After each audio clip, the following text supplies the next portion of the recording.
Bonjour tout le monde, bienvenue sur Onimax. Je suis aujourd'hui avec Jackie Chan. En fait, Jackie Chan. Déjà, est-ce que ça a un rapport avec le combattant, l'acteur? Non, c'est aucun rapport. Aucun rapport. Ouais. Bon, mon père, son nom de famille, c'est Jeanne, et il s'appelle Jacques. Ok. Et donc, du coup, ils ont décidé de m'appeler Jackie. Ok. D'où les haïkis que tu mets dans tes combats là? Ouais, bah, j'en mets pas beaucoup, mais bon. Donc, du coup, tu es combattant de Muay Thai de base? Ouais, de base. Tu as fait la transition? Muay Thai et kickboxing, tu vois. Muay Thai et kickboxing? Ouais. Ok. Après, tu as fait la transition vers le MMA? Ouais. C'est ce que beaucoup font? Ouais, voilà. Est-ce que tu peux m'expliquer pourquoi? Parce que tout d'abord, j'avais beaucoup de combats de prévus en pied-point. Ouais. Et après, avec la pandémie du Covid, c'était en 2019, tout le monde a été bloqué par ça, hein, je pense. Hein. C'est pas je pense, c'est sûr et certain. Bah ouais. Et du coup, j'avais plus trop de combats. T'avais plus trop de combats? Ouais, j'avais plus trop de combats, j'avais beaucoup d'annulations. Et du coup, après, mon coach m'a mis en relation avec. Il était déjà en connexion avec Fernand. Ouais. Fernand Lopez? Ouais, Fernand Lopez. Directeur du MMA Factory où on est aujourd'hui? Voilà, okay, on est aujourd'hui. Et du coup, c'est des amis. Des amis? D'accord. Voilà, il m'a mis au management. Je me suis entraîné. Au début, je ne m'entraînais pas trop parce que je n'étais pas encore bien installé, entre guillemets. Je n'avais pas trop l'habitude d'y aller en fonction de l'organisation, etc. Et au fur et à mesure, je commençais à venir de plus en plus. Ouais. Et du coup, voilà comment j'ai commencé le MMA. D'accord, ok. Mais pourquoi aujourd'hui tous les combattants de boxe ils vont MMA? Parce qu'il y a la pandémie, mais sauf que le MMA, ça venait juste d'être légalisé en France 2 mois avant la pandémie. Donc ça veut dire qu'au final, pour les MMA, il n'y avait pas de combat aussi, pas beaucoup de combats. Ouais, il n'y a pas beaucoup de combats, mais après, je pense que les gens, les personnes du pied-point comme moi, viennent au MMA parce que. Il y a plus d'opportunités. Peut-être qu'il y a plus d'opportunités. En tout cas, pour moi, il y a plus d'opportunités. Ouais. Parce que, voilà, en pied-point, je ne boxais pas souvent. Il n'y avait pas beaucoup de combattants. Et bon, après, et là, du coup, en MMA, avec la Ligue Ares, j'ai effectué 3 combats en 1 an. Et c'est énorme. Pour un poids lourd, quoi. Un poids lourd léger. Ouais. Je sais que quand j'étais en pied-point, je combattais tous les 1 an ou un truc comme ça. Ça dépendait des organisations, si on m'appelait ou pas. Et du coup, en MMA, j'ai plus combattu en MMA en 1 année qu'en pied-point. Est-ce que ça te plaît? Ouais, franchement, ça me plaît. Ouais. Parce que j'ai vu, moi j'ai beaucoup parlé de toi en plus dans les interviews que j'ai faites avec d'autres combattants là, MMA Factory. J'ai dit que par exemple j'ai regardé ton combat avec Yacine Bouganem. Ouais, Bouganem. Ouais, ça allait pas au sol. Non. Ça allait pas au sol parce qu'à un moment il t'a fait tomber et il n'est pas parti au sol. Enfin vous faites du MMA, mais vous faites de la Muay Thai dans l'octogone. Comment ça se fait que personne ne prend l'initiative d'aller au sol? Moi je pense qu'il n'est pas allé au sol parce que logiquement il s'était préparé debout. Et il sait que moi je suis quelqu'un qui strike aussi. Ouais. Et je pense, il ne voulait pas aller au sol parce qu'il n'était pas, à mon avis, entraîné assez suffisamment, comme moi. Je n'étais pas assez suffisamment entraîné au sol. Du coup, il a préféré que ça se termine debout. Ouais. Et je pense que même pour les yeux du public, c'est bien aussi debout. C'est bien debout. Ouais. Mais les gens ils veulent voir du MMA. Parce qu'il y en a, ils ont fait des commentaires, ils ont dit ouais. Mais en fait, si vous voulez faire de la Muay Thai, restez au Muay Thai. J'ai vu ce genre de commentaires. Ah ouais, mais on a du Muay Thai, mais après on vient du Muay Thai, c'est vrai, certes. Mais on n'a pas, on n'est pas directement innés, on n'est pas des gars du sol, quoi. C'est-à-dire qu'on va sur notre terrain. Si on sait qu'on sait bien striker, on va striker. Et si on sait qu'on sait bien lutter, on va lutter. Et dans notre cas, à nous c'était le striking. Donc c'est pas moi j'allais l'amener au sol ou lui qui allait m'amener au sol. Bien sûr, exactement. Donc j'ai vu ton dernier combat. Ouais. Tu as perdu sur une Mataleon, étranglement. Ouais. Voilà. Du coup, tu n'avais pas l'habitude d'aller au sol, c'est peut-être pour ça que tu as perdu le combat? Ouais, c'est peut-être pour ça, mais après, j'avais préparé, je me suis préparé pour la revanche contre Yacine. Moi, ça s'est pas fait, c'est l'histoire ancienne maintenant. Ouais. Et du coup, ils m'ont mis Verger Leguin. Ouais, un adversaire. Un très bon adversaire au sol. Il est bon au sol. Et il est parti sur sa stratégie de m'amener au sol parce qu'au niveau striking, je pense que. Tu prends en striking et. Ouais, en striking, je pense que j'étais au-dessus de lui. Ouais. Et comme lui, il est au-dessus de moi au sol. Donc tu as amené au sol. Voilà, il est allé dans son terrain. J'ai pas réussi à le garder sur mon terrain de jeu. Donc lui, il m'a amené sur son terrain. Et voilà, malgré qu'on est sur son terrain, j'ai réussi à me relever et tout. à faire ce que j'ai appris J'ai vu, hein. Ouais, à la salle. T'as quand même progressé hein, par rapport au Ouais, premier combat, au j'ai deuxième combat. progressé par rapport au premier combat. Et du coup, je le remercie parce que grâce à lui, t'as pu voir quoi. J'ai pu voir que j'ai progressé parce que face à un lutteur de ce gabarit-là, savoir se relever, c'est pas évident quand même. Donc, du coup, alors aujourd'hui on est au MMA Factory, donc tu t'entraînes là-bas. Ouais. C'est ici que sortent pas mal de combattants qui sont à l'UFC, la plus grande organisation de MMA du monde. Voilà. Il y a eu le combat Francis Ngannou, Cyril Gane, les deux sont entraînés ici. Et ça crée, je sais pas si tu as remarqué, mais ça crée vraiment une hype sur le MMA. Tout le monde a voulu se mettre au MMA. Pas forcément les mecs du MMA, mais même les mecs de base qui n'aiment pas, qui connaissent pas. Tout le monde a voulu se mettre au MMA parce qu'ils ont vu que c'était un sport qui commençait à se développer. Toi, qu'est-ce que tu penses de la hype aujourd'hui avec le MMA qui est très récente? Ce que je pense de la hype, c'est bien, franchement c'est bien pour moi c'est bien pour les sports en général, tous les sports de combat, parce que ça a peut-être ramené de la hype sur le MMA, mais aussi sur les autres disciplines, comme la boxe thaï, le muay thai, la kickboxing, et je pense que ça a aussi amené de la lumière sur les autres organisations. C'est vrai. Et c'est pas un piège parfois? Parce qu'il y a certaines personnes de base qui sont pas du tout dans le sport de combat, qui n'ont jamais combattu, et qui font leur premier combat pro, juste parce que c'est des personnes connues, par exemple c'est peut-être des acteurs ou des artistes. C'est pas un piège ça, parce que c'est pas. Moi je trouve que c'est pas forcément juste pour les gens qui s'entraînent depuis des années et qui n'ont jamais réussi à monter en pro. Et puis les mecs, ils arrivent du jour au lendemain, ils montent en pro. Mais là, je fais référence à quelqu'un en particulier ou je sais pas des gens en particulier, mais bon, c'est pas méchant. Je sais que tu penses à des gens qui s'entraînent ici, même qui sont là parfois. Pas forcément. Alors, si tu penses que je fais référence à Ranière, pas forcément lui. Parce que lui, apparemment, était déjà dans les sports de combat. Ouais, il était déjà dans les sports de combat. Mais moi, je parle surtout, il y a des gens de télé-réalité carrément. Télé-réalité carrément qui font des combats pro, carrément, ils sont en tête d'affiche. Alors qu'ils connaissent pas, tu vois. Après, je sais pas, après, ça reste un business aussi. Hein. C'est un business, mais c'est dommage. Enfin, après, si chacun fait ce qu'il veut, tu vois. Exactement. Mais pour moi, ça reste un business après aussi. Ça reste un business, il faut ramener du public, donc ça reste un business en vrai. Parce qu'il y a des mecs qu'on a dalle depuis des années qui n'arrivent pas vraiment à se faire voir. Ouais, c'est vrai que, après, vu comme ça, c'est vrai que c'est pas. Comment dire? C'est vrai que c'est juste. Ouais, c'est pas juste par rapport à ceux qui pratiquent depuis longtemps, c'est vrai. Exactement. Après, tout dépend, c'est la hype, comme on dit. Mais par exemple, toi, comment t'es rentré dans le sport de combat? Comment t'as commencé la boxe thaï? Qu'est-ce qui t'a fait Moi, j'ai commencé, ça fait longtemps. Hein. Ça fait longtemps que tu fais de la boxe thaï? Ouais, ça fait longtemps. J'ai commencé avec mes potes, comme tout. Je pense que comme tout le monde a commencé avec nos potes. Ouais, dans le cadre. Et après, j'ai aimé. Et je suis resté, tu vois. Et comment t'as réussi à passer de amateur à pro? Parce que la frontière, c'est compliqué, j'ai l'impression. J'ai fait beaucoup de combats en amateur. Ouais. Et après, c'était la détermination aussi. Hein. La détermination qui fait que ça m'a emmené ici. Donc ma discipline de prédilection, le Muay Thai, m'a emmené au MMA. Ouais. Et tu préfères lequel entre les deux? Franchement, le Muay Thai j'aime bien et le MMA aussi. Hein. Voilà, forcément quelque chose que tu aimes plus que l'autre. Le Muay Thai, j'aime les deux. J'aime les deux parce que moi je suis un combattant, mais je suis pas.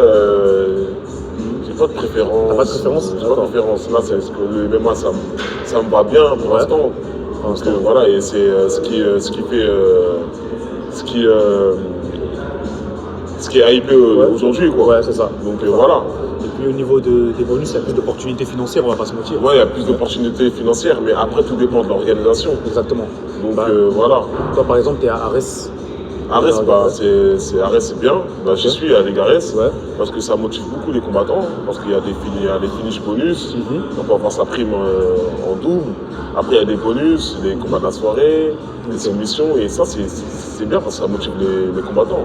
Et ils respectent beaucoup les combattants. Les questions taboues, tu n'es pas obligé de répondre. Tu as pris combien à ton dernier combat? À mon dernier combat, j'ai pris combien? T'es pas obligé de répondre. Le dernier combat, j'ai pris 5000. 5000? Ouais. Ils parlent chinois quand on leur demande. Hein. Ouais, mais vas-y, en vrai, tout se sait. Donc en vrai, c'est pas. Voilà, c'est pas un truc de ouf. Hein. Bon, ça va. Mais est-ce qu'aujourd'hui, il y a beaucoup de combattants d'MMA professionnels qui ne peuvent pas vivre de leur passion par rapport au football, etc. Comment ça se fait que le MMA dans le monde est mal payé. Parce que même Dana White à l'UFC, il y en a très peu qui sont millionnaires à l'UFC. Quand tu regardes ce qu'a pris Francis Ngannou dans son dernier combat, c'est même pas le million. Et comment ça se fait pour une hype autant énorme, il n'y a pas assez de rémunération? Après, je sais pas, ça c'est les organisations, ça dépend des combattants. Moi, pour l'instant, je ne vis pas de ça. Tu vis pas de ça? Non, je travaille à côté. C'est compliqué, mais c'est compliqué d'enchaîner travail et entraînement. C'est dur, c'est dur. Faut faire un choix. Donc je me suis mis à mi-temps. À mi-temps au travail. Mais c'est vrai que c'est compliqué, tu vois. C'est compliqué de trouver un travail à mi-temps déjà dans un premier temps. Moi je trouve qu'après c'est un sport nouveau. C'est un sport qu'on ne connaît pas. Il n'y a pas d'accompagnement comme d'autres sports où il y a des centres de formation, comme le foot, même le judo carrément, il y a des INSEP. Mais nous, le MMA, je trouve que c'est trop négligé pour l'instant. Pour l'instant c'est comme ça. Après, ça va venir. Moi, je pense que ça va venir avec le temps. Peut-être que ça sera la nouvelle génération qui vont profiter de tout ça. Et c'est bien. Voilà, c'est bien aussi. C'est bien de faire monter un sport pour les jeunes plus tard. Exactement. Moi, je ne dis pas que je suis vieux ou quoi que ce soit, j'ai 29 ans. Mais pour les jeunes de plus tard, c'est bien. Si on arrive à les gens comme moi ou comme même l'organisation Ares, ils font tout leur possible pour que l'avenir. MMA français quoi. MMA français. C'est pas mal pris cette année à Ares. Voilà. Profiter bien de ça quoi. Exactement. Par exemple, peut-être tu vas avoir un prochain combat là, à Ares. Ouais. Tu prends qui tu vas prendre pour l'instant, je sais pas. Je sais pas. Et on verra. En tout cas, c'est en février. Le 17 février. D'accord. Et pour l'instant, je me prépare. Et quand j'aurai un adversaire, je me préparerai en fonction de l'adversaire qu'ils vont me mettre. D'accord. Donc le MMA est réputé comme un sport violent. Est-ce que toi, tu trouves que c'est violent? Quand tu es dans la cage, est-ce que tu ressens de la violence? Est-ce qu'on a peur quand on rentre dans la cage? Très sincèrement. On ressent de la peur. Moi, j'ai peur quand je rentre dans la cage. Je me dis, c'est normal. C'est chaud, tu vois. Et tout le monde a peur, j'ai l'impression. Il faut dire non, j'ai pas peur, mais au fond, ils ont peur. En fait, chacun, c'est pas peut-être qu'ils n'ont pas peur, chacun exprime leur stress comme ils peuvent. Mais moi, il y a de la peur. Il y a des gens qui viennent te voir. Ils viennent te voir, tu reçois plein de messages. Exactement. Après, forcément, quand tu rentres dans la cage, tu dis, c'est soit lui, soit moi. C'est deux. Hein. Bien sûr. Exactement. Et du coup, la peur, elle reste, je sais pas, peut-être 10 secondes, même pas, le premier coup. Après, elle part. Après, elle part. Hein. Après, t'as la rage de vaincre. Voilà, t'as la rage. Mais est-ce que parfois, si t'es quelqu'un de gentil, est-ce que ça peut jouer sur ton style de combat? Moi, ça joue trop sur mon style de combat. T'es quelqu'un de gentil? Ouais, ça joue vraiment beaucoup. Parce qu'en fait, j'arrive pas à démarrer directement, mais c'est pas bon ça. Exactement. Moi, je suis pareil. T'attends que l'autre te mette un coup pour t'énerver un peu. Voilà, mais exactement. Ça, c'est pas bon parce que tu peux perdre ton combat bêtement. Exactement. En fait. Et du coup, je fais un travail sur moi-même par rapport à ça.